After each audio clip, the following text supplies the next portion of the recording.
Hi, this is Dev. Today we'll discuss Manotak Realty Incorporated versus Court of Appeals with GR number L-45038 promulgated April 30, 1987, which discuss Articles 136 and 137. Facts of the case.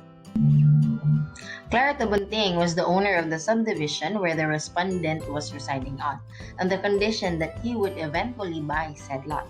When she died, her entire estate, which included the lot occupied by respondent, was placed under custodial lien. After such death, respondent made a deposit for the lot, which was received by the husband of the late owner. Apart from the initial deposit, no further payments were made. Later, the husband was appointed as a special administrator of the estate. Meanwhile, the private respondent remained in possession of the lot in question. Subsequently, the petitioner became the successful bidder and vendee of the deceased subdivision. In its effort to clear the subdivision of its squatters and occupants, the petitioner caused the publication of several notices advising the occupants to vacate their respective premises. Otherwise, court action with damages would follow. The private respondent was one of the many occupants who refused to vacate the lots they were occupying, such that petitioner filed an action in court to recover said lot. The RTC and CA dismissed the petitioner's action.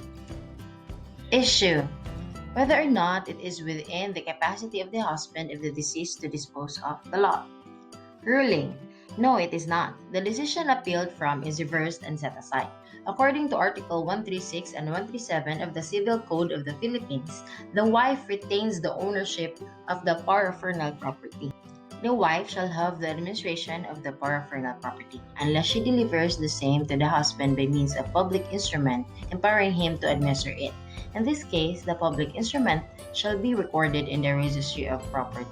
After the appointment of Don Vicente Ligarda as administrator of the estate of Doña Clara Tabunting, he should have applied before the probate court for authority to sell the disputed property in favor of the private respondent.